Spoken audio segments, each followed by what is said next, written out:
رواداری سے بولا، لہجے میں سچ کی کھنک اور خلوص کا جوہر تھا۔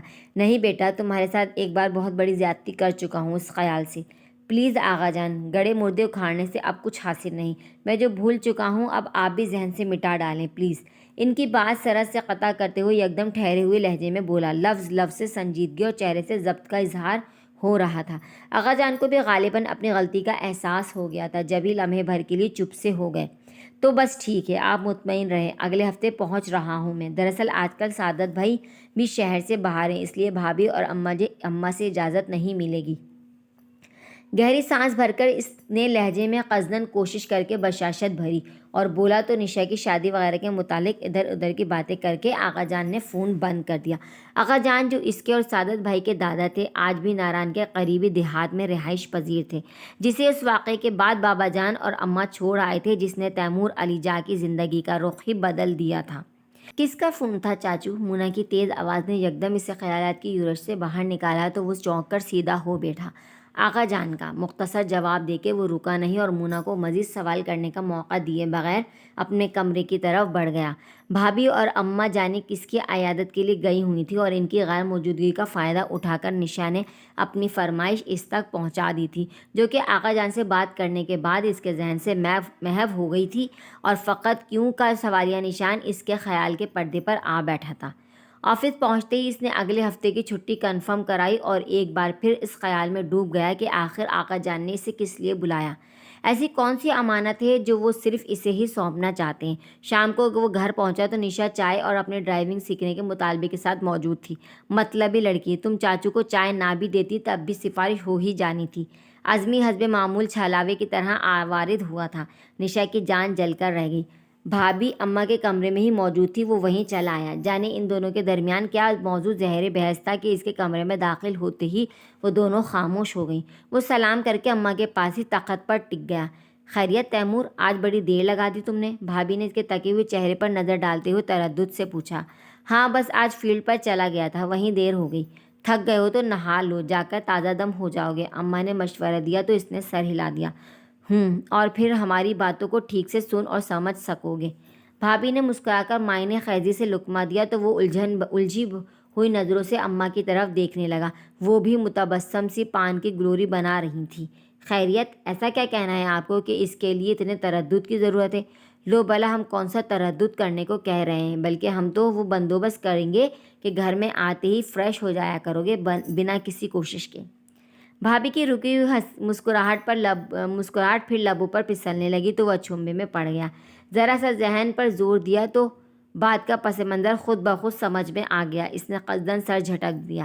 اچھا اس بات کو چھوڑیں، میں نشا کے لیے آیا ہوں، اسے ڈرائیونگ کی اجازت دے دیں بھابھی، بہت سمجھدار ہے وہ، کوئی پریشانی نہیں ہوگی آپ کو۔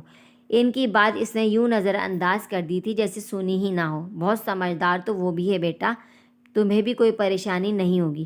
اماں نے بیچ میں ہی سے بات کا رخ موڑ دیا تھا۔ وہ سنجیدہ اور قدرے بیزار نظروں سے انہیں دیکھنے لگا، جنہوں نے وہ پر بالخصوص زور دیا تھا۔ کون سمجھدار ہے؟ کس کی بات کر رہی ہیں آپ؟ ارے وہی اصفر صاحب کی بیٹی۔ ارے بیٹا بڑی سونی بچی ہے، پھر کئی جماعتیں بھی پڑھ رکھی ہیں اس نے، وہ اللہ جانے کیا کہتے ہیں اسے، M.Com۔ اماں نے سر پر ہاتھ مارا تو بھابھی نے فوراً لقمہ دیا۔ وہ انتہائی سنجیدگی سے دونوں کی طرف متوجہ تھا، چہرے پر لکھا انکار صاف پڑھا جا سکتا تھا، پھر اکلوتی اور کئی گنوں والی۔ تمہاری ہم عمر ہی ہوگی۔ سچ بیٹا مجھے تو بے حد پسند ہے۔ اماں سرخوشی کے عالم میں اس کے اوصاف حمیدہ گنوا رہی تھی۔ وہ جھنجھلانے لگا۔ مجھے اپنے لیے اب کچھ نہیں سوچنا اماں، اب تو میرا بھتیجا جوان ہو گیا، اب شادی کرتا میں خاک اچھا لگوں گا؟ کیوں مجھے شرمندہ کروانے پر تلی ہوئی ہیں آپ؟ ارے میرے اللہ، دیکھ رہی ہو زائدہ یہ لڑکا مجھے کس طرح پریشان کر رہا ہے؟ اماں بدک کر بھابھی سے شکایت کرنے لگی۔ اوفو بھائی، میں نشا کی بات کر رہا تھا اور ہم ردا کی بات کر رہے تھے۔ بھابھی نے اسے تسلسل سے ٹکڑا لگایا۔ اماں پلیز سمجھائیے بھابھی کو، اسے تو رہنے دو بیٹا، تم پہلے خود تو سمجھو، حقائق سے نظر چرانے کا انجام صرف پچھتاوا ہوتا ہے۔ گزرے دنوں کی غلطیوں کو بھلا کر ہی آنے والے وقت کا استقبال کیا جاتا ہے۔ تمہارے آقا جان کا کیا آج تک ہم۔ اماں پلیز آقا جان کو مت گھسیٹا کریں ہر بار، ان کا کوئی قصور نہیں تھا۔ اماں کی بات پر اس کا لہجہ سرد ہو گیا تھا، ماتھے کی رگیں یکدم تن گئی تھیں۔ کیوں نہیں تھا ان کا قصور؟ لے کر سب سے نکچڑی اور سرکش لڑکی تمہارے سر تھوپ دی۔ اماں کے حرف سے تنفر ہویدا تھا۔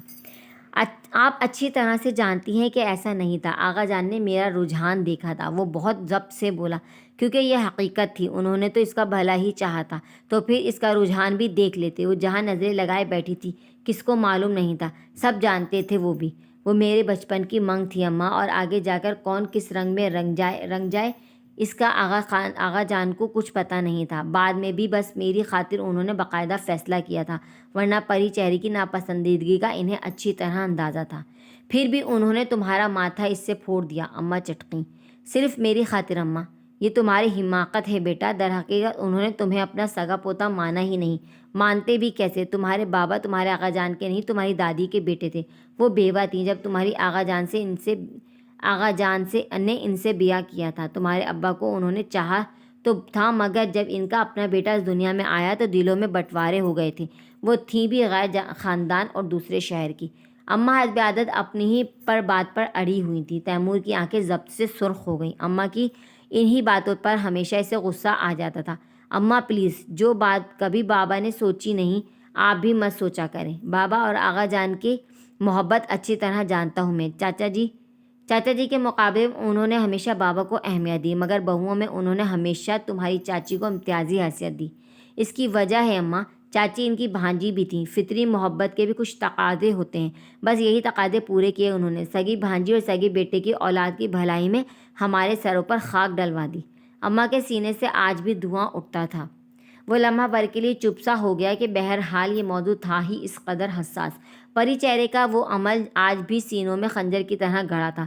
تیمور کا سرخ ہوتا چہرہ جھک سا گیا، جس پر اماں کے دل میں یکدم پسیجا تھا۔ بھابھی بالکل خاموش سامے تھی اس وقت۔ تم دل چھوٹا نہ کرو بیٹا، رات گئی بات گئی۔ اب تو اس بات کو بھی 13 برس گزر چکے ہیں۔ قسمت میں ہوتا تو اب تک بال بچوں والے ہوتے۔ تمہارے خاندان میں واحد تم ہو جو اس عمر تک کنوارے پھر رہے ہو۔ سعادت کی تو میں نے 20ویں برس میں ہی کر ڈالی تھی شادی۔ آج دیکھو بچے جوان ہو رہے ہیں اور اب تک چاقو چوبند ہے۔ ہر کام کا ایک وقت ہوتا ہے بیٹا، شادی کی بھی ایک عمر ہوتی ہے۔ وہ عمر اب گزر چکی ہے اماں، آپ پلیز اس موضوع کو یہیں ختم کر دیں۔ وہ بیزاری سے کہتا اٹھ کھڑا ہوا تھا تو اماں اور بھابھی پریشان ہو گئی۔ کیسے ختم کر دوں بیٹا؟ اظفر میاں سے بات کر چکی ہوں میں۔ یکدم انہوں نے نیا بم بلاسٹ کیا تھا۔ تیمور کے باہر کی طرف اٹھتے قدم بری طرح رکے تھے، چہرے پر انتہائی غضب نمودار ہوا۔ اسے اماں سے یہ امید نہیں تھی۔ یہ کیا کہہ رہی ہیں اماں؟ آپ نے میری رضا جانے بغیر میرے منع کرنے کے باوجود ایسا کر ڈالا؟ اس کا جلال چہرے سے واضح تھا۔ بھابھی حد درجہ خفیف نظر آ رہی تھی تو اماں بھی قدرے ڈری ہوئی، کیونکہ اس کے تیور انتہائی کشیدہ تھے۔ میں تیری ماں ہوں میرے چاند، تجھے کیسے بھٹکتا دیکھوں؟ آخر میرے بھی کچھ ارمان ہیں۔ کیا تیری اولاد کو گود میں کھلانے کے خواب دیکھتے دیکھتے ہی منو مٹی تلے سو جاؤں گی میں؟ اماں اب آبدیدہ ہو گئی تھیں۔ ان کی جذباتیت پر تیمور حسب معمول قدرے نرم پڑ گیا۔ اپنی ماں سے بھی وہ واقف تھا اور ان کی محبت سے بھی۔ پری چہرہ کی شادی کے بعد سے اب تک انہوں نے ایک سے ایک لڑکی تلاش کی تھی اس کے لیے، مگر اس کا دل راغب نہ ہو سکا۔ وجہ پری چہرہ کی محبت یا انسیت نہیں تھی، بس اپنے ٹھکرائے جانے کا قلق تھا، جو دھیرے دھیرے تنفر اور پھر خود اذیتی میں تبدیل ہو چکا تھا۔ گزرے 13 برسوں میں اماں نے اس پر اپنا ہر داؤ آزمایا، محبت، سختی، نرمی، عاجزی، غصہ، بلیک میلنگ، مگر وہ ہر بار خود کو بچا جاتا۔ پلیز اماں، ایسی باتیں مت کیا کریں، آپ کو تو ابھی کئی 100 سال زندہ رہنا ہے۔ اپنے مضبوط بازوؤں میں اماں کے کمزور نہیں اور ضعیف وجود کو بھرتے ہوئے قصداً مسکرایا۔ کس واسطے بیٹا؟ کیا دیکھنے کے لیے؟ اماں نے پھر اسے پکڑا تھا۔ عزمی کے بچے کھلانے کے لیے اماں، سعادت بھائی کے پوتے پوتیاں کھیلیں گے ابھی آپ کی گود میں۔ وہ انہیں بہلا رہا تھا۔ تمہاری اولاد ہوتی تو پوچھتی بیٹا، تب ہی جانتے کہ یہ سب کہنا اور بات ہے۔ اولادیں اگر 10 بھی ہوں تو سب کی اپنی اپنی اہمیت ہوتی ہے۔ اماں بہت دل گیری سے کہہ رہی تھیں۔ میرے بھتیجے بھتیجیاں میری اولاد جیسے ہی ہیں اماں، مجھے کسی کمی کا احساس نہیں ہوتا۔ اب تو داماد بھی آنے والا ہے، مجھے تو آپ بخش ہی دیں۔ اور اصفر صاحب کو کیا جواب دیں ہم؟ بھابھی کافی دیر بعد بولی تھیں۔ ان کے ماتھے پر شکنیں در آئیں۔ میں کسی کی بد دعا نہیں لینا چاہتا بھابھی کہ ان کی اکلوتی اولاد کو دکھ ان کا نصیب بنا دوں، یہ مجھے گوارا نہیں۔ ان سے معذرت کر لیں، ایک بار یہ تکلیف اٹھا لیں، نہیں تو ساری زندگی معذرتیں کرتے ہی گزرے گی۔ بات مکمل کر کے وہ رکا نہیں اور کھلے دروازے سے تیز قدم اٹھاتا باہر نکل گیا۔ اماں کو دکھ دینے کا اس نے کبھی سوچا بھی نہیں تھا، مگر صرف ان کی خوشی کی خاطر وہ ایک لڑکی کی زندگی تباہ نہیں کرنا چاہتا تھا۔ خوشی جب اس کے پاس نہیں تھی تو اسے بھلا کیا دیتا، محض تشنگی، تنہائی اور تعاسف۔ اماں کو منایا جا سکتا تھا مگر روٹھی ہوئی تقدیر اور بگڑے ہوئے دل کو نہیں، اور یہی سوچ کر وہ انہیں انکار کر آیا تھا۔ محال کچھ ایسا ہو گیا تھا کہ وہ چاہتے ہوئے بھی پرسوں ناران جانے کا کسی سے نہ کہہ سکا۔ بالخصوص اماں آج کل اتنی حساس ہو رہی تھیں کہ آغا جان کا نام سنتے ہی بدک جاتی۔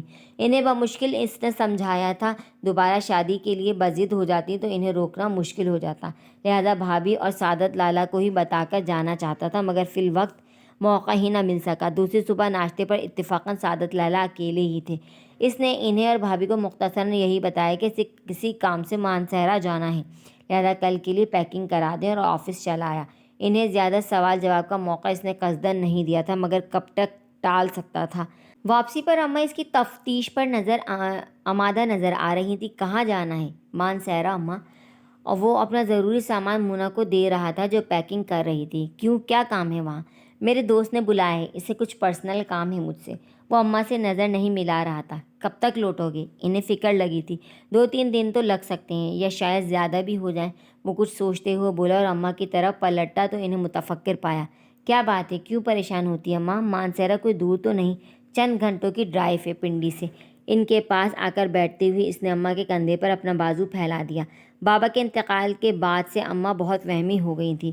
اپنا خیال رکھنا بیٹا، تم دن بدن بہت لاپرواہ ہوتے جا رہے ہو خود سے، کھانا پینا ڈھنگ سے، مجھے فکر رہے گی۔ اماں اس کا ماتھا چومتے ہوئے بولیں تو وہ ان کی ممتا بھری شفقت پر مسکرا دیا اور ان کا ہاتھ لبوں سے لگاتے ہوئے بولا، آپ بالکل فکر نہ کریں اماں، انشاءاللہ میری طرف سے کوتاہی نہیں ہوگی، کھانا پینا اور سونا سب وقت پر ہوگا، کہیں تو حلف اٹھا لوں۔ سنجیدہ چہرے پر گہری مسکراہٹ بہت سجتی تھی اس پر۔ اماں نے نظر اتارنے والی نظروں سے اسے دیکھا اور متبسم لہجے سے اس کا ماتھا ایک بار پھر چوم لیا۔ پنڈی سے بالاکوٹ تک کا سفر تو جیسے اس نے غائب دماغی کی حالت میں ہی کیا تھا، جانے کیا کچھ تھا جو لاشعور کے پردے سے نکل کر حافظے کا حصہ بنے جا رہا تھا۔ جیپ تیز رفتاری سے ڈرائیو کرتا وہ ایک بار پھر خیالات کے ہجوم سے باہر نکلا۔ بالاکوٹ کا علاقہ بہت پیچھے رہ گیا تھا، اور اس کے ساتھ ہی شاہ اسماعیل کا مزار بھی، جس کے گرد پتھروں اور چٹانوں کا بھی عجیب سا ہجوم تھا۔ جرید کی طرف جاتے ہوئے اخروٹوں کے تناور درختوں اور چیڑ کی خوشبو نے اس کا استقبال کیا۔ اسے اچھی طرح یاد تھا کہ ہر بار جب وہ لاہور سے واپس ناران چھٹیاں گزارنے جاتا تھا تو اس جگہ سے بابا جان اکثر کچھ نہ کچھ خریدتے تھے۔ یہاں کا اخروٹ کی لکڑی سے بنا فرنیچر اماں کو بہت پسند تھا۔ کاغان کی وادی شروع ہوئی تو جرید کا حسن پیچھے رہ گیا اور کاغان کی خوبصورتی راستے میں در آئی۔ دریائے کنہار پتھروں اور چٹانوں پر سر پٹک رہا تھا اور وہ ہزاروں فٹ کی بلندی پر اپنی جیپ چلاتے ہوئے گم تھا۔ جوں جوں وہ کاغان کے دیہاتوں سے قریب ہوتا چلا گیا، گوجروں کے قافلے نظر آنے لگے۔ یہاں کے چھوٹے چھوٹے کچے پکے گھر چٹانوں کی اوٹ سے نظر نہیں آ رہے تھے، تاہم سیدوں اور جدونوں کی کوٹھیاں اپنی لہریہ چھتوں اور رنگین دیواروں کے باعث نمایاں تھیں۔ گوجروں کے قافلے میدانوں سے واپس پہاڑ کی طرف جا رہے تھے۔ سردیوں میں یہ گوجر پیادہ مانسہرہ، نوشہرہ، بالاکوٹ اور حویلیاں تک پہنچ جاتے تھے، کچھ تو پنڈی تک بھی جاتے تھے، مگر جوں ہی گرمیاں دبے پاؤں میدانوں میں در آتی، یہ قافلے اپنے آبائی ٹھکانوں کی طرف بڑھنے لگتے تھے۔ کاغان میں کچھ دیر رک کر اس نے دوپہر کا کھانا کھایا اور دوبارہ عازم سفر ہوا۔ اس نے کہیں پڑھا تھا کہ پہاڑوں میں کھوئی ہوئی محبتیں اور بھولی ہوئی یادیں پھر لوٹ آتی ہیں۔ جس طرح بارش کے دنوں میں باہر بوندیں پڑتی ہیں تو انسان کے اندر بھی بارش ہونے لگتی ہے، اوپر سے تو ٹھیک رہتا ہے لیکن اندر سے بالکل بھیگ جاتا ہے۔ اس قدر شرابور کے آرام سے بیٹھنے کی کوئی جگہ خالی نہیں رہتی۔ یہی کیفیت پہاڑوں میں جا کر ہوتی ہے۔ اداسی کی دھند انسانوں کو چاروں طرف سے گھیر لیتی ہے، اندر آہستہ آہستہ اندھیرا چھانے لگتا ہے، اور باہر کہیں بھی دھوپ کیوں نہ کھلی ہو، کیسی ہی ٹھنڈی ہوائیں کیوں نہ چل رہی ہوں، اندر ٹپ بوندیں گرنے لگتی ہیں اور شدید بارش ہو جاتی ہے۔ تیمور علی جا کے اندر بھی ایسی ہی بارش کی چھڑی لگ گئی تھی۔ ناران کا علاقہ جو ہی نزدیک آیا، ساری یادیں سانپ کی مانند پٹاری سے باہر آ گئیں۔ پری چہرہ سے اس نے واقعی محبت کی تھی، ایسی محبت جو پہلے انسیت، پھر ملکیت کے احساس اور پھر چاہت میں تبدیل ہو گئی تھی۔ گو کہ وہ اس سے چند ماہ بڑی تھی اور اکثر اس بات کا طعنہ بھی دے جاتی تھی۔ پری کی اکھڑ طبیعت کے باوجود تیمور علی جا کا دل ہمہ وقت ایک زنجیر سے بندھا رہتا تھا جس سے آغا جان نے اسے اور پری چہرہ کو باندھ دیا تھا۔ پری چہرہ تمہاری منگ ہے تیمور، ایک دن تمہیں اسے بیانا ہے۔ یہ جملہ ہزاروں بار کہا گیا تھا اور ہر بار ہی اس کا نقش گہرا ہوتا گیا۔ جب لاہور میں بابا اسے ہاسٹل میں داخل کر آئے تو بھی وہ اداس ہوا تھا۔ اسے ناران کی گلیاں، اس کے پتھر، اس کے دریائے کنار اور اس کی جھیل سیف الملوک یاد آتی۔ اسے دیکھنے وہ کئی بار آغا جان اور بابا کے ساتھ جا چکا تھا۔ سعادت بھائی اس سے 13 سال بڑے تھے۔ جب وہ 7 سال کا ہوا تو زاہدہ بھابھی سے ان کی شادی کر دی گئی۔ اب وہ ہمیشہ کے لیے پنڈی شفٹ ہو گئے، جہاں بابا نے انہیں فرنیچر کا بزنس سیٹ کر دیا تھا۔ یوں بھی زاہدہ بھابھی کا میکہ پنڈی میں تھا۔ چاچا شیر علی کی سب اولادیں اس سے بڑی تھیں، حتیٰ کہ پری چہرہ بھی، گو کہ یہ فرق صرف 7 ماہ کا تھا، مگر وہ تھی بڑی۔ آغا جان نے کبھی بھی بابا اور چاچا شیر علی کو ایک دوسرے سے کم نہیں جانا تھا، اس لیے ان کی خواہش پر اماں اور بابا نے پری چہرہ سے اس کی نسبت ٹھہرائی تھی۔ انٹر پاس کر کے ابھی وہ انجینئرنگ میں داخلے کی تیاری کر رہا تھا کہ اسے خط ملا۔ بابا نے لکھا تھا کہ انہوں نے اس کی شادی اچانک طے کر دی ہے۔ حیرت کی کوئی خاص بات نہیں تھی، یہ بات تو عرصے سے طے تھی، تاہم وہ ابھی پڑھنا چاہتا تھا، لیکن بابا کی بات سے اختلاف کی کوئی گنجائش بھی نہیں تھی۔ پری چہرہ کا حسین چہرہ نگاہوں سے بسائے جس وقت وہ ناران پہنچا، شادی کا گھر ماتم کدہ بنا ہوا تھا۔ پری چہرہ اپنے خالہ زاد شیرباز کے ساتھ فرار ہو گئی تھی۔ شیرباز وہ برآمدے میں ہی کھڑا رہ گیا تھا۔ شیرباز اس کا دوست، اس کی محبت اور جنون سے واقف، اور پری چہرہ اس کی چاہت، اس کا اولین خواب۔ مگر شیرباز تو شادی شدہ تھا آغا جان، اس کی تو ایک عدد بیٹی بھی۔ ہاں سب کچھ تھا، مگر اس کے پاس بہت دولت بھی تھی۔ بیٹا پری چہرہ تم سے شادی پر رضامند نہ تھی، اس نے یہاں بہت شور مچایا تھا۔ اماں نے اسے پھٹی پھٹی آنکھوں اور ڈوبتی ہوئی آواز میں آغا جان کی طرف متوجہ دیکھا تو بات کاٹتے ہوئے انتہائی دکھ اور تنفر سے بولی، کیا یہ سچ ہے آغا جان؟ اس کی نظر سوال کر رہی تھی۔ آغا جان، چاچا شیر علی اور چاچی کی گردنیں جھک گئی تھیں۔ بابا بہت آزردہ تھے۔ سب کے تھکے ہوئے چہرے اور جھکے ہوئے سر دیکھ کر وہ بھی جیسے نڈھال ہو گیا۔ ہاتھ سے تھیلا گرا تو چوڑیوں کے ساتھ ساتھ سب کچھ ٹوٹ گیا۔ محبت کا ماتم جو کرنا تھا سو کرنا تھا، اس کی غیرت پر بہت بڑا تازیانہ پڑا تھا، جسے وہ اب تک نہ بھلا سکا تھا۔ اس کے بعد بابا اور اماں وہاں نہ رہ سکے اور پنڈی چلے آئے۔ اس کا دل ہم وقت جلتا تھا، بدلے کی آگ میں بھسم ہوتا تھا، مگر کہتے ہیں وقت بہت بڑا مرہم ہے۔ سعادت بھائی اور بابا نے اسے بہت سہارا دیا۔ اس کے مارکس اچھے آئے تھے، انجینئرنگ کالج میں ایڈمیشن مل گیا تو زندگی کا جیسے ایک نیا رخ اور ایک نیا موڑ مل گیا۔ 5 سال پڑھائی میں مشغول رہنے کے باوجود پری چہرہ کی بے وفائی اور شیرباز کی دغا اس کے اندر گیلی لکڑی کی مانند چٹکتی تھی، ایک ہوک سی کرلاتی رہتی۔ اپنے اس نقصان کا دکھ وہ آج تک بھول نہیں سکا تھا۔ کچھ عرصے جاب کرنے کے بعد اس نے اماں کے تقاضوں سے گھبرا کر لندن میں MS کے لیے اپلائی کر دیا۔ جوں ہی اسے وہاں ایڈمیشن ملا، وہ سب کے روکنے کے باوجود وہاں چلا آیا۔ 3 سال کا عرصہ پلک جھپکتے گزر گیا۔ اسے یہاں اچھی جاب مل گئی، مگر بابا کے انتقال نے اسے واپس لوٹ کر آنے پر مجبور کر دیا۔ اس روز وہ بے اختیار رو دیا۔ بابا کے آخری وقت میں وہ صرف اس لیے ان کے پاس نہیں رہ سکا کہ اپنے ماضی کو بھول جانے کی خواہش میں وہ دیار غیر میں خاک چھان رہا تھا۔ شیرباز اور پری چہرہ کے لیے جو نفرت اس نے 9 سال پہلے محسوس کی تھی، وہ اس روز کئی گنا بڑھ گئی۔ محبت کی جگہ جب نفرت دل میں در آئے تو نرمی، حلاوت اور سجل جذبوں کی نازک کونپلیں جڑ سے اکھڑ جاتی ہیں۔ محبت کی آنکھ سلگ کر بجھ گئی تھی اور اس پر کئی برسوں کے گزرے لمحات نے ایک راکھ کی تہ جما ڈالی تھی، مگر آج کئی برسوں بعد یادوں کی ایک جھونکے سے وہ راکھ اڑ گئی تھی اور اس میں دبی چنگاریاں پھر سلگنے لگی تھیں۔ وہ 13 سال بعد اس طرف آیا تھا۔ یہاں سے جانے کے بعد اماں نے تو کبھی مڑ کر یہاں کے باسیوں کو نہ پوچھا۔ اس کا اپنا میکہ صرف ایک بھائی سے آباد تھا جو خود کراچی چلے گئے تھے۔ سسرال میں سگا کون تھا؟ بابا کے انتقال کے بعد تو بس وہی تھا جسے ناران اور آغا جان یاد تھے، جن سے وہ خط و کتابت کے ذریعے تعلقات استوار رکھے ہوئے تھا۔ اماں گو کہ دل سے یہ بات پسند نہیں کرتی تھی، مگر محبت کے معاملے میں اس کی جنون خیزی سے بھی واقف تھیں، سو چپ رہتی۔ تاہم آغا جان کی طرف سے ان کے دل میں جو بال آ چکا تھا، اسے نکالنے کی انہوں نے چندہ کوشش کی ضرورت نہ سمجھی۔ بلند و بالا درختوں والا ناران اونچی اونچی چٹانوں میں گھرا ہوا تھا۔ جھیل سیف الملوک سے منسلک جنتی جتنی پریوں کی کہانیاں تھیں، بچپن میں اسے لگتا تھا سب سچ ہے، مگر جو خود اس پر بیتی تھی وہ اب ان سب کہانیوں داستانوں سے جدا تھی۔ آغا جان کا گھر وہ آج بھی آنکھ بند کر کے تلاش کر سکتا تھا۔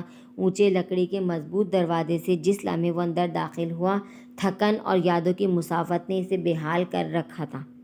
کئی سال بعد اتنے طویل اور مسلسل ڈرائیونگ کی تھی جس نے تھکان سے اسے شل کر ڈالا تھا۔ دالان سے اندر جانے والی محرابی ستونوں سے گھرے برآمدے تک پہنچتے پہنچتے وہ وہیں رک گیا جہاں آج سے 13 برس پہلے پری چہرہ کی بے وفائی کی خبر سن کر اس کے قدم ٹھٹک گئے تھے۔ کون ہے؟ دروازہ کھلنے کی آواز نے غالباً آغا جان کو متوجہ کیا تھا۔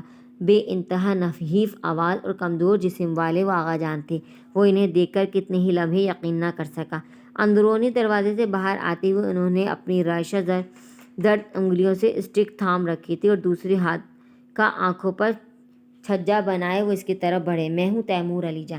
اسے اپنی آواز خود ہی اجنبی لگی تھی اس لمحے۔ آغا جان کے خمیدہ جسم نے اس آواز پر یوں جھٹکا کھایا جیسے وہ نا امید ہو چکے تھے اب کبھی تیمور سے مل سکیں گے۔ تیمور! خوشی اور بے یقینی سے ان کی آواز بھی مرتعش ہو گئی۔ انہوں نے اپنے نحیف بازو اس کے لیے وا کر دیے تھے اور جو صدمے کی حالت میں انہیں دیکھ رہا تھا بمشکل ان تک قدم اٹھا سکا۔ تیمور میرے بیٹے! آغا جان اس کے اونچے لامبے اور مضبوط جسم کو اپنے بازوؤں میں بھرتے ہوئے بے ساختہ آبدیدہ ہو گئے تھے۔ نمی تو اس کے اندر بھی دور تک پھیلی تھی۔ آغا جان کو اس حالت میں دیکھنے کا اس نے تصور بھی نہیں کیا تھا۔ کبھی خیال ہی نہیں آیا کہ وہ بھی عمر اور وقت کا شکار ہوئے ہوں گے۔ گزرتے لمحوں نے ان پر بدترین نشانات چھوڑے تھے۔ کیسے ہو تم؟ انہوں نے اس کے توانا وجود کو خود سے بمشکل علیحدہ کیا۔ میں ٹھیک ہوں مگر آپ؟ یہ آپ کو کیا ہو گیا آغا جان؟ بس بیٹا، بڑھاپا اور دکھ بھری بلائیں ہیں۔ یوں بھی تمہیں دیکھ کر اپنے بڑھاپے کا یقین سا آنے لگا ہے مجھے۔ وہ بہت مدھم سا مسکرائے تھے۔ بھیگی بھیگی سی مسکراہٹ اسے حزن و ملال کا عکس لگی، البتہ اس کی طرف اٹھنے والی نظروں میں ستائش تھی۔ چلو آؤ، اندر آ جاؤ، تھک گئے ہوں گے، مسافت بھی تو لمبی ہے۔ وہ اسے ساتھ لیے اندر آنے لگے۔ مسافت تو بہت لمبی ہے آغا جان، سالوں پر محیط، زمانوں پر پھیلی ہوئی۔ اس کے لب بلا ارادہ جنبش کر گئے تھے۔ آغا جان نے ٹھٹک کر بے حد تردد اور دکھ سے اسے دیکھا۔ اس کی نظریں کہہ رہی تھیں، تو تم اب تک کچھ بھلا نہ سکے تیمور؟ کیا وہ سب کچھ بھلایا جا سکتا ہے آغا جان؟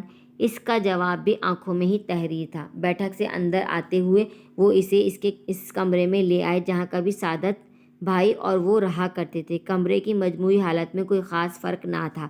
وہی اخروٹ کی لکڑی سے بنا فرنیچر، بڑے بڑے پایوں والی مسیری اور مشرق کی طرف کھلنے والی لکڑی کی بڑی بڑی منقش کھڑکیاں۔ ان کھڑکیوں سے اب بھی طلوع ہوتا آفتاب نظر آتا ہے آغا جان؟ کتنی ہی دیر خاموشی ان کے درمیان بولتی رہی تو اس نے پوچھا۔ لہجے میں عجیب سی یاسیت اور دکھ تھا۔ آغا جان جواب دینے کے بجائے اس کے پاس مسیری پر ہی آ بیٹھے۔ ہاں بیٹا، آفتاب تو اب بھی طلوع ہوتا ہے، نظر بھی آتا ہے۔ ہاں مگر وہ حسن نہیں رہا، وہ عہد رفتہ نہیں رہا۔ کرنیں بھی مدھم لگتی ہیں اور اجالا بھی، یا شاید یہ سب بھی بڑھاپے کی مہربانیاں اور کرم فرمائیاں ہیں۔ چاچا شیر علی کی پوری فیملی شفٹ ہو گئی یہاں سے؟ ریوڑی کے اس طرف والا پورشن سنسان نظر آ رہا تھا۔ وہ بے ساختہ پوچھ بیٹھا۔ شیر علی اور اس کی بیوی تو 3 سال پہلے سڑک حادثے کا شکار ہو گئے، اب تو بس نازک پری ہی ادھر رہتی ہے۔ زوار بھی لاہور چلا گیا اپنے بیوی بچوں کے ساتھ۔ انہوں نے پری چہرہ کے بہن بھائیوں کا ذکر کیا۔ اوہ! اس کے اندر ہونک سی اٹھی، پھر لاہور کا سن کر ٹھٹک گیا۔ پری چہرہ کے پاس؟ باوجود کوشش اور ضبط کے تنفر اور بیگانگی کا کانٹے دار احساس اس کے لہجے کو چھو گیا تھا۔ آغا جان نے قدرے چونک کر اسے دیکھا۔ اس کے سوال میں لا تعلقی تھی۔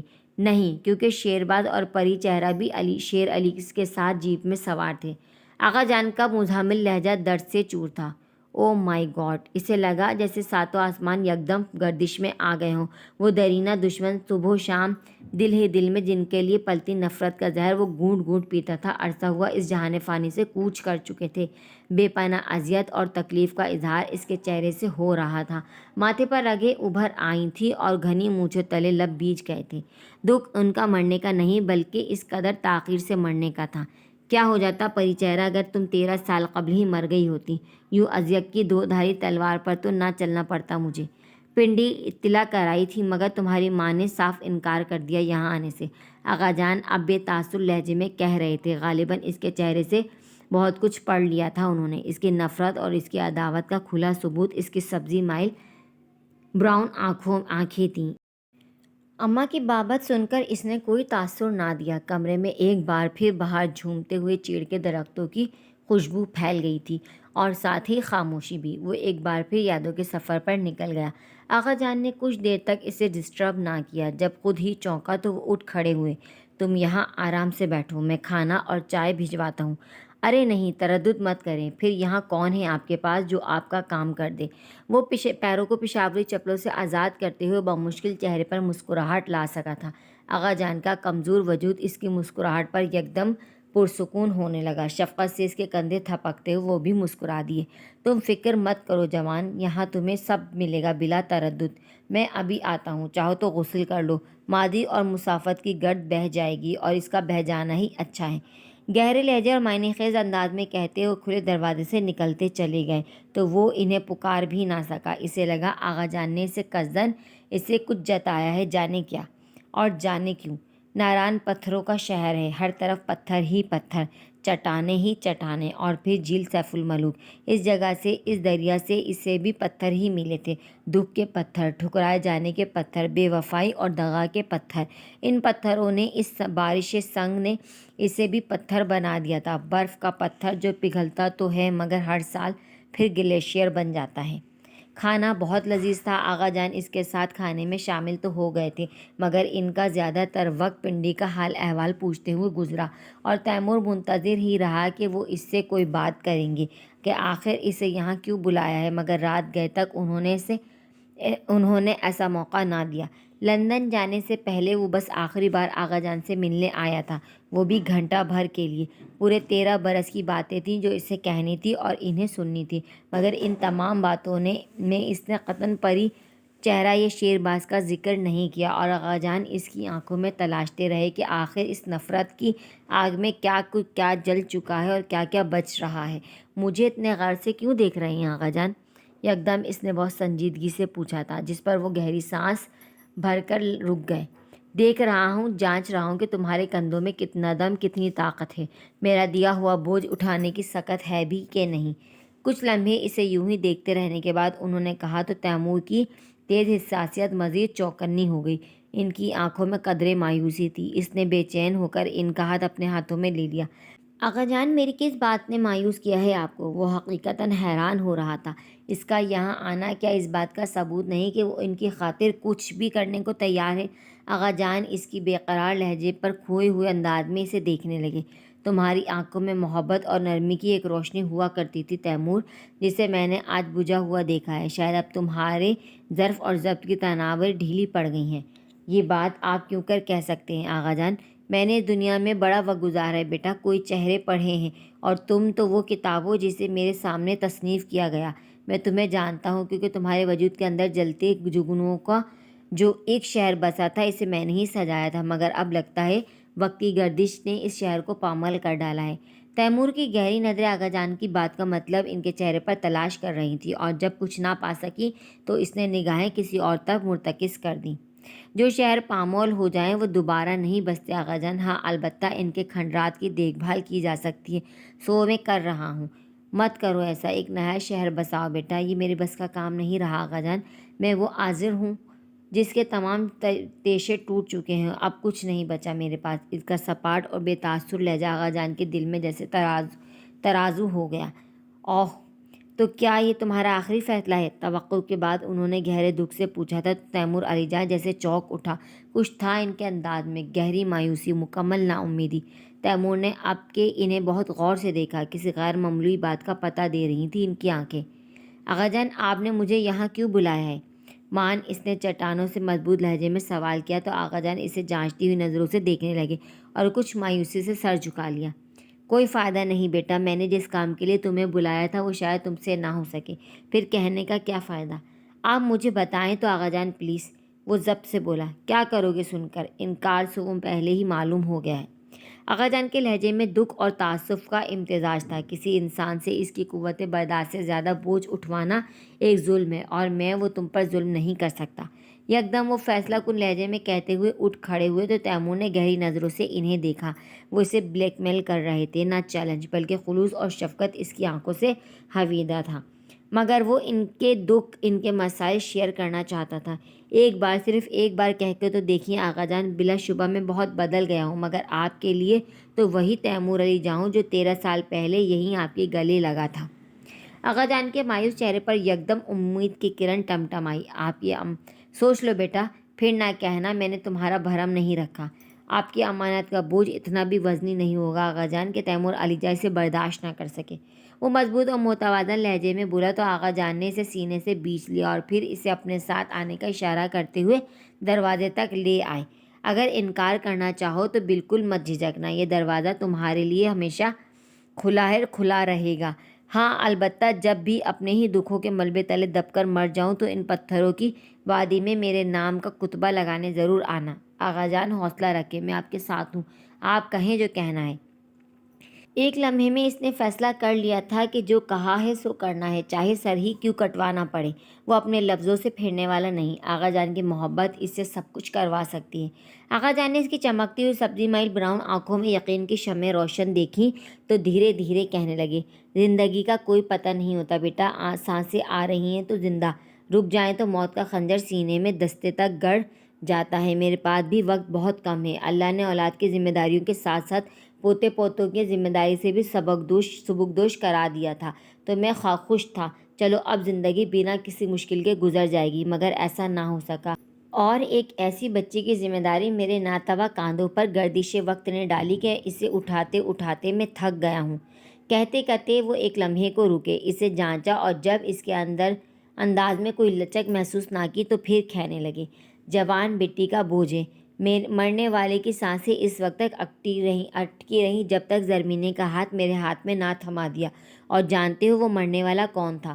کون؟ شیرباز۔ ایک گہری گونج کے اختتام پر سناٹا چھا گیا تھا۔ تیمور گہرے سکوت کی ردا تانے کھڑا تھا۔ آقا جان کا سر جھک گیا تھا۔ غالباً وہ اس کے تاثرات دیکھنا نہیں چاہتے تھے، اسے آزمائش میں مبتلا نہیں دیکھ سکتے تھے۔ بہت معصوم اور نازک ہے زرمینے، پری چہرہ ستیلی ماں تھی اس کو، مگر اس نے بہت چاہا تھا۔ اس نے شاید اس لیے کہ قدرت نے اسے اولاد کی نعمت عطا نہیں کی تھی۔ شیرباز کی آنکھوں کا تارا تھی وہ، پھولوں کی طرح نازک اور کومل، مگر حالات نے یتیمی کے ساتھ ساتھ بے کسی میں بھی مبتلا کر ڈالا اسے۔ شیرباز اس کی ذمہ داری مجھے سونپ کر مرا تھا، مگر اس کی جائیداد کے لالچ نے اس کے بھائی کو اندھا کر دیا۔ پچھلے 3 سالوں میں نے اسے کس طرح ان درندوں سے بچایا بس میں جانتا ہوں، مگر اب میں تھک چکا ہوں۔ گہرے گہرے سانس لیتے ہوئے چند لمحوں کے لیے رک گئے۔ تیمور جیسے سانس روکے انہیں سن رہا تھا۔ یہاں آنے سے لے کر اب تک سوائے انکشافات کے اور کیا سننے کو ملا تھا؟ بس وہی بچی امانت ہے میرے پاس۔ ماں نظر اٹھا کر انہوں نے اسے بہت امید سے دیکھا، جس کے چہرے پر لکھی کشیدگی، تنفر اور اذیت صاف پڑھی جا رہی تھی۔ تمہیں اس امید پر بلایا تھا کہ تم اس بوجھ کو اٹھانے میں میری مدد کرو گے، مگر تمہاری آنکھوں میں جلتی دشمنی، عداوت اور نفرت کی آگ نے مجھے اپنا فیصلہ بدلنے پر مجبور کر دیا ہے۔ لیکن اب تم کہو، کیا کہتے ہو؟ کرو گے اس سے نکاح؟ آغا جان نے یکدم اسے تیز درانتی کے نوکیلے دانتوں تلے لا کھڑا کیا تھا۔ ذرا دیر پہلے سے ذرا برابر بھی اندازہ نہ تھا کہ وہ اس سے دل کی دھڑکن، لہو کی گردش اور سانسوں کی آمد و رفت مانگ لیں گے۔ ان کے چہرے کے نقوش میں ضبط و برداشت سے سرخی چھلک آئی تھی، پیشانی کی رگیں پہلے سے زیادہ پھول گئی تھیں، شکنوں میں اضافہ اور بھیچی ہوئی مٹھیوں کے کھول بند کرنے کے معمول میں تیزی آ گئی تھی۔ دھیرج رکھو، تمہارا ہر فیصلہ مجھے منظور ہے۔ میں تمہارا بھرم ٹوٹنے نہیں دینا چاہتا تھا، تب ہی تم کو بتانے سے احتراز کر رہا تھا، مگر صرف تمہاری خاطر۔ پلیز آغا جان، فی الوقت مجھے اکیلا چھوڑ دیں۔ بہت مشکل فیصلہ، بہت دشوار گھڑی ہے یہ، مجھے اپنے سے علیحدہ ہو کر فیصلہ کرنا ہوگا، پلیز مجھے تنہا چھوڑ دیں۔ اس کا دل چاہ رہا تھا، مگر اس نے خود پر ضبط کر کے پہرے بٹھائے اور گویا ہوئے، کیا نکاح ضروری ہے؟ اگر آپ کہیں تو میں اسے اپنے ساتھ لے جاتا ہوں، وہاں اماں اور بھابھی کو کوئی اچھا سا لڑکا تلاش کر کے اس کی شادی کروا دیں گے۔ یوں بھی جہاں تک مجھے یاد ہے شیرباز کی بیٹی عمر میں مجھ سے کافی چھوٹی ہے، غالباً 19 سال عمر ہے اس کی، مگر بہت سمجھدار بچی ہے وہ۔ یعنی مجھ سے 12 سال چھوٹی لڑکی؟ نہیں آغا جان، یہ تو ایک اور ظلم ہوگا۔ وہ بری طرح بتکا تھا یہ سن کر، قوت برداشت کا خول چٹکتا ہوا محسوس ہو رہا تھا۔ یہ آغا جان کیا کر رہے تھے؟ میں اس کے لیے کس طرح بھی موزوں نہیں، آپ اجازت دیں تو میں کوئی رشتہ، صرف ہاں یا نہ میں جواب دو تیمور۔ اپنی رسائی تو میرا دماغ بھی رکھتا ہے، مگر پرسوں زرمینے کا تایا آ رہا ہے اسے ساتھ لے جانے کے لیے، کہتا تو ہے کہ اس کی شادی اپنے بیٹے سے کرے گا، مگر اس ضمیر فروش انسان کا اعتبار نہیں کر سکتا۔ دولت کا زرمینے کو بھی لالچ نہیں، مگر وہ اپنے ہمزاد جیسے درندے کے ساتھ نہیں رہ سکے گی، اس کے سائے سے بھی خوفزدہ ہے وہ۔ صرف کل کا دن ہے بیچ میں، پرسوں رات کو وہ لوگ یہاں پہنچیں گے۔ آغا جان کے چہرے پر آوازی طور پر تفکر نظر آ رہا تھا۔ اس کی بات قطع کرتی تھی انہوں نے، مگر نکاح نکاح ہی وہ واحد ثبوت ہے جس کے بلبوتے پر وہ زرمینہ کو بخش دیں گے، ورنہ کورٹ کچہری تک بات پہنچانا ان کے لیے مشکل نہیں، اور میں اس بچی کو اس ظلم سے بچانا چاہتا ہوں۔ اسے لگا آغا جان نے ہر طرف سے اس کے لیے راستہ تنگ کر دیا ہے۔ غور کیا تو احساس ہوا کہ وہ خود کتنے پریشان اور متوحش تھے۔ شیرباز کی پوری فیملی کو وہ اچھی طرح جانتا تھا۔ در حقیقت چاچی اور ان کی بہن دونوں نے ہی اولاد کی پرورش میں تربیت نام و نشان کی کوئی چیز شامل نہیں کی تھی۔ شیرباز اور پری چہرے کے کردار اس کے گواہ تھے۔ زرمینے بہت بد نصیب ہے کہ ماں پیدا کرتے ہی چھوڑ گئی۔ اس گوری میم نے نہ جانے کیوں بیاہ کر لیا تھا شیرباز سے، اور اب آغا جان زرمینے کی بد نصیبی پر آنسو بہا رہے تھے، اور تیمور کا ذہن بالکل چٹیل میدان کی طرح ہو رہا تھا جو کہہ رہا تھا اس سے پھرنے کا تو اب سوال ہی پیدا نہیں ہوتا۔ اس نے ہر پہلو پر سوچنے کے بعد خاموشی سے سر جھکا لیا۔ کل صبح نکاح خواہ کا انتظام کر دیجیے گا آغا جان، میں تیار ہوں۔ اس کی آواز، اس کا لہجہ اسے خود اجنبی لگا تھا۔ آغا جان نے فرط مسرت سے اسے لپٹا لیا۔ اس کی آنکھوں سے تشکر کے آنسو روا تھے، اور اندر ہی اندر تیمور جیسے خود سے بچھڑتا جا رہا تھا۔ پوری رات آنکھوں میں کٹی۔ وہ شیرباز جس کے خون کا وہ کبھی پیاسا ہوا کرتا تھا، آج اس کی بیٹی اس کا خون اس کے پناہ میں آ رہی تھی۔ پری چہرہ نے اسے چاہا تھا اور تیمور کو ٹھکرا دیا تھا۔ زرمینے اور شیرباز دونوں اس کی محبت اور غیرت کے مجرم تھے، بہت بڑے مجرم، اور مجرموں کو معاف کرنا اس کا شیوا نہیں تھا۔ صبح 10 بجے سے پہلے نکاح کا انتظام ہو چکا تھا۔ آغا جان نے بہت رازداری کے ساتھ نازک پری کے شوہر اور دیور کو بلایا تھا۔ آج کئی سال بعد وہ نازک پری کے روبرو تھا۔ پری چہرہ کی بہت مشابہت تھی اس میں۔ تیمور نے بلا ارادہ منہ پھیر لیا۔ البتہ نازک پری کے چہرے سے صاف اندازہ ہو رہا تھا کہ اسے آغا جان کا اس کی فیملی کو اس طرح مشتبہ شادی میں بلانا قطعاً پسند نہیں آیا تھا۔ اپنے خالہ زاد بھائی اور اس کے لفنگے بیٹوں کو وہ اچھی طرح جانتی تھی۔ پورا نعرہ ہلا کر رکھ دینا تھا انہوں نے۔ زرمینے سے اب تک سامنا نہیں ہوا تھا، وہ کون ہے، کیسی ہے، کبھی جاننے کا خیال ہی نہیں آیا۔ بلکہ حقیقت تو یہ تھی کہ وہ بھول ہی چکا تھا کہ شیرباز کی کوئی بیٹی بھی تھی، جو کہ پیدا تو ایک میم کے بطن سے ہوئی تھی، مگر اس کو پالنے کے لیے پری چہرہ نے اسے اور اس کی غیرت کو ٹھکرا دیا تھا۔ شیرباز نے اپنی بچی کی پرورش کے لیے جب پری چہرہ کو چنا تو دولت کی پجارن نے بنا سوچے سمجھے ہی لبیک کہہ دیا۔ زرمینے کے بارے میں طرح طرح کی قراص آیائیں سننے کو ملی تھیں۔ کچھ کا کہنا تھا کہ وہ اطالوی ٹورسٹ جس سے بقول شیرباز کے اس نے شادی کر رکھی تھی، در حقیقت صرف لمحوں کی ساتھی تھی اس کی، اور زرمینہ انہی لمحوں کا ثمر تھی۔ جبکہ کچھ کو اس بات سے اختلاف تھا۔ اطالوی میم یہاں ٹورازم کے ترقیاتی پروگرام کے تحت آئی تھی، اور جانے شیرباز کو اس کی اور اس سے شیرباز کی کون سی ادا بھائی تھی کہ دونوں نے شادی کر لی، مگر 1 سال بعد ہی وہ میم واپس چلی گئی۔ شیرباز زیادہ دن اس کا غم سینے سے نہ لگا سکا اور ایبٹ آباد چلا گیا۔ 3 سال بعد لوٹا تو پری چہرہ پر نظر انتخاب جا رکی، اور وہی وقت تھا جب تیمور علی جا کی زندگی ایک طوفان سے دوچار ہوئی تھی۔ نکاح ہوتے ہی نازک پری کا شوہر اور دیور ہاتھ ملا کر مبارکباد دیتے ہوئے رخصت ہو گئے، تو آخر میں نازک پری جاتے جاتے پلٹی۔ اس کا نازک جسم اب بھدا ہو چکا تھا اور لہجے میں تنفر تھا۔ بہت عرصے بعد اپنا انتقام پورا کرنے کا موقع ملا ہے تیمور علی جا، مگر یہ یاد رکھنا پری چہرہ اس کی سوتیلی ماں تھی، سگی نہیں۔ تیمور کے لیے اس کا لہجہ ہی نہیں، بات بھی بہت غیر متوقع حد تک کے زہر میں ڈوبی تھی۔ یکدم اس کے چہرے پر تناؤ رکا۔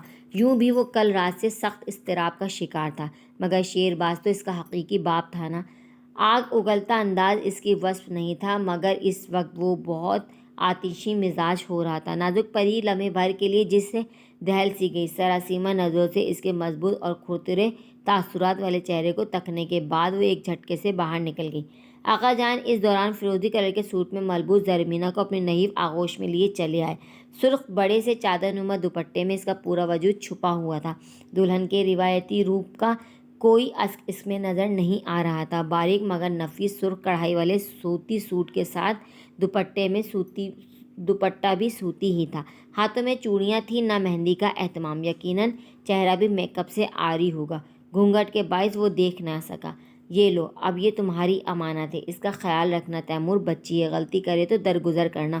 میں جانتا ہوں تمہارے ظرف کے لیے آزمائش بنا کر بھیج رہا ہوں اسے، مگر یہ بھی یقین ہے کہ انسان تو بہت ہوں گے، مگر انسانیت بہت کم لوگوں میں ہوتی ہے، اور تمہارا شمار آخری الذکر لوگوں میں کرتا ہوں۔ وہ بہت مان اور تفاقت سے کہہ رہے تھے، لہجہ ملتجیانہ تھا۔ تیمور ابھی ہی نکل جانا چاہتا تھا، یہاں رہ کر کرنا بھی کیا تھا؟ آغا جان اس کے ساتھ جانے کو قطعی راضی نہ تھے۔ انہیں کوئی خوف نہ تھا، ان کے علاقے میں آ کر وہ لوگ انہیں محض دھمکا سکتے تھے، اور اب ان کی دھمکیوں کا انہیں قطعاً خوف نہ تھا۔ امانت جو سونپ دی تھی حقدار کو۔ مشکور ہوں میں آپ کا، وہ قدرے سپاٹ لہجے مگر ہموار لہجے میں بولا تھا۔ زرمینہ نے ایک بار پھر آغا جان کے شانے پر سر ٹکا دیا۔ غالباً وہ رو رہی تھی اور سر نفی میں ہل رہا تھا۔ آغا جان بمشکل اپنی سسکیاں برداشت کرتے اسے ڈھیروں ہدایت اور دعاؤں تلے رخصت کرنے جیپ تک آئے۔ ایک بڑا سوٹ کیس انہوں نے زرمینہ کے ساتھ کر دیا، جسے پیچھے رکھ کر وہ آگے آ بیٹھا۔ زرمینہ بادل ناخواستہ اس کے ساتھ والی سیٹ پر بیٹھ گئی، سکڑی سمٹی اور آنسوؤں میں ڈوبی۔ آخری بار اس نے آغا جان کی طرف دیکھا اور پھوٹ پھوٹ کر رو دی۔ جیپ اس دوران فراٹے بھرنے لگی اور بہت تیزی سے سفر شروع ہو گیا۔ غیر متوقع حالات اور حادثاتی واقعات نے جیسے سوچنے سمجھنے کی صلاحیت چھین لی تھی۔ ذہن پر جیسے برف سی جمی تھی اور اس کے پہلو میں بیٹھا وجود اپنے ہی آنسوؤں میں ڈوبا جا رہا تھا۔ سوگ منانے کے لیے 3 دن مقرر ہوتے ہیں، مگر ضروری نہیں کہ یہ رونا دھونا تینوں دن منایا جائے۔ سفر شروع ہوتے 15 منٹ ہو چکے تھے، مگر زرمینے کی سسکیاں رکنے میں ہی نہیں آ رہی تھیں۔ تیمور بہت تڑپ کر خشونت سے بولا تو اس کے آنسو جیسے ٹھہر گئے۔ سرخ دوپٹے کی آڑ سے دیکھا تو اونچی ستواں ناک اور گھنی مونچھوں والے چہرے پر صرف اور صرف غصہ اور جلال نظر آ رہا تھا۔ اس کا دل جیسے یکبارگی زور سے دھڑکا اور پھر دھڑکن تھمتی چلی گئی۔ ایک نیا آزمائشی دور شروع ہو گیا تھا اور اس سے نکالنے والا کوئی نہیں تھا۔ خطرناک موڑ اور اونچی نیچی ڈھلوان سڑک پر تیمور خطرناک اسپیڈ پر ڈرائیونگ کر رہا تھا، جو اس کے جنون اور وحشت کی خمیاز تھی۔ زرمینے کی حالت ناگفتہ بات تھی۔ دل بری طرح خوف اور وحشت کے شکنجے میں پھنسا ہوا تھا، مگر کچھ کہنے کی مجال نہ تھی۔ کئی بار جب جیپ کے ٹائر بری طرح چرچرائے، ایک بار تو اس نے گھبراہٹ میں تیمور کا بازو ہی تھام لیا، جسے اس نے بڑی بے دردی سے چھڑا لیا۔ پیشانی پر تعصب نے بہت اندر تک چیرا تھا اسے اس رد عمل پر، اور اب جب وہ برداشت کرتے کرتے تھک گئی تو آیت الکرسی پڑھ کر سر سیٹ کی پشت سے ٹکا کر آنکھیں موند لیں۔ جانے یہ نیم غنودگی تھی یا نیم بیداری، اس کا سر ڈھلک کر دروازے سے لگ گیا۔ کاغان سے بالا کوٹ تک وہ نیم بے ہوشی میں ہی رہی تھی۔ آبرو کے لٹ جانے کے خوف کی جگہ اب جان جانے کا ڈر اسے جکڑ چکا تھا، اور اب وہ سوچتی تھی کہ اب زندگی کی تمام مشکلات تمام ہوئیں، اس نئی افتاد پر ڈھہ سی گئی۔ بالا کوٹ پہنچ کر وہ رک گیا تھا۔ خیال تھا کہ وہاں سے کچھ کھا پی لیا جائے، گو کہ بھوک تو قطعاً نہ تھی، مگر سستانے کا ارادہ اسے رکنے پر مجبور کر گیا۔ مڑ کر دیکھا تو جیسے چونک سا گیا۔ ڈھلکے ہوئے سر سے سرخ دوپٹہ سرک چکا تھا۔ اس کا چہرہ جو اس نے دوپٹے سے چھپا رکھا تھا اب بالکل سامنے تھا۔ اطالوی نقوش، سیاہ لہریہ دار بال اور گھنی سیاہ پلکوں والی بند آنکھیں اس کے سامنے تھیں۔ کم سنی اور دوشیزگی کی عجیب سی چمک تھی چہرے پر۔ پہاڑی نقوش کا کوئی عکس اس کے خد و خال میں نہ تھا۔ جانے یہ شیرباز کی بیٹی تھی بھی کہ نہیں؟ لمحہ بھر کے لیے خیال اس کے ذہن میں کوندا تو وہ جہاں کا تہاں بیٹھا رہ گیا۔ البتہ اس کی شہابی رنگت میں گھلے ہوئے شہد کو دیکھ کر یہ یقین ہونے لگا تھا کہ وہ ان پہاڑوں کی ہی بیٹی ہے۔ تیمور بلا ارادہ سے غور سے دیکھا گیا۔ اسی اثنا میں وہ تھوڑا سا کسمسائی تو اس نے چونک کر یکدم جیپ اسٹارٹ کر دی، جس پر وہ باقاعدہ ہڑبڑا کر اٹھ بیٹھی تھی۔ سفر ایک بار پھر سے شروع ہو چکا تھا اور اب راستے میں رکنے کا اس کا کوئی ارادہ نہیں تھا۔ ویورز، آج کی قسط کے لیے اتنا ہی۔ ملتے ہیں کل اس ناول کی دوسری قسط کے ساتھ۔ تو جب تک اپنا بہت سارا خیال رکھیں گا۔ ناول اچھا لگا تو لائک کیجئے، ویڈیو کو شیئر کیجئے اور چینل کو سبسکرائب کیجئے۔ اللہ حافظ۔